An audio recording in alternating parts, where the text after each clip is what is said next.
Football আপনাকে একটা রাতেই বানিয়ে দিতে পারে হিরো, আবার ভিন্নটিও হয়। কোনো এক রাতে হিরো বনে যেতে পারেন ভিলেনে। এই নিয়েই ফুটবলটা চলে। এখানেই বোধহয় ফুটবলের মাহাত্ম্য। এই জায়গাতেই ফুটবল সবার থেকে আলাদা। আদেমোলা লুকমান ইউরোপা লিগের ফাইনালের পর এই নামটাই সবার মুখে মুখে থাকবে, নাই বা কেন। একটা শতাব্দীতে যে ইতিহাস কেউ করেনি সেই কাজটাই করে ৬১ বছর পর আতালান্তাকে ইউরোপিয়ান কম্পিটিশনের শিরোপা এনে দিলেন। মাথায় মুকুট তো তারই সাজে, লুকমানেরই সাজে। জাভি আলোনসোর লেভারকুসেনকে যেন একাই চুপ করিয়ে দিয়েছেন লুকমান। ১ মিনিটে নগদ ইসলামিক অ্যাকাউন্ট খুলতে ডায়াল করুন *167#।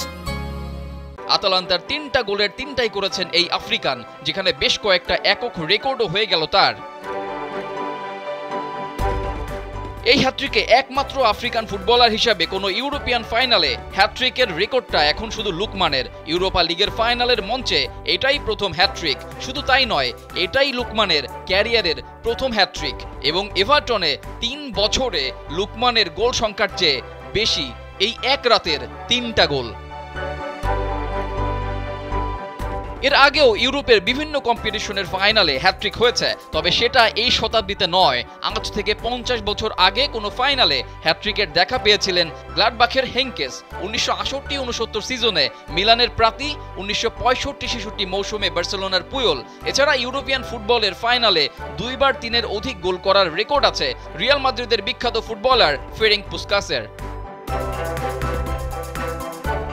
ফাইনাল শেষে সংবাদ সম্মেলনে এক ইতালিয়ান সাংবাদিক দাবি করেন, একদিন বেরগামোর একটি রাস্তার নামকরণ করা হবে লুকমানের নামে। কথাটা শুনে হেসে ফেলেন আতলান্তার ২৬ বছর বয়সী উইঙ্গার। হেসে বিষয়টা উড়িয়ে দিলেও ক্লাবের থেকে এমন সম্মান নিশ্চয়ই একটা ফুটবলারের সারা জীবনের স্বপ্ন, যে স্বপ্ন পূরণ হওয়া মোটেও মন্দ কিছু নয়।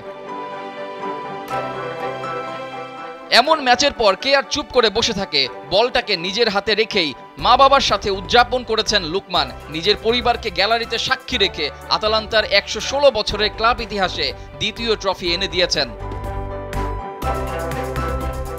১৯৬৩ সালে কোপা ইতালিয়া জিতেছিল বেরগামো শহরের ক্লাবটা। এরপর কেটে গেছে ৬১ বছর। দ্বিতীয় শিরোপা হিসেবে আতলান্তা জিতল ইউরোপা লিগের ট্রফি। যে ম্যাচটায় আরও বিশেষত্ব আছে সেটা প্রতিপক্ষকে থামিয়ে দেয়া। লেভারকুসেনের জয়ের রথ থামাতে এক লুকমানের ৩টা গোলই ছিল যথেষ্ট। হয়তো এ কারণেই আতালান্তার জয়টা আরও বিশেষ কিছু ছিল। লুকমানের বেড়ে ওঠা ইংল্যান্ডে, জন্মসূত্রে এই দেশটারই নাগরিক তিনি। খেলেছেন ইংল্যান্ডের বয়সভিত্তিক দলেও, তবে জাতীয় দল হিসেবে বেছে নিয়েছিলেন বাবার দেশ নাইজেরিয়াকেই। সেই নাইজেরিয়ার হয়েই এখনো মাঠ মাতান লুকমান। রেজাউল করিম, কালবেলা।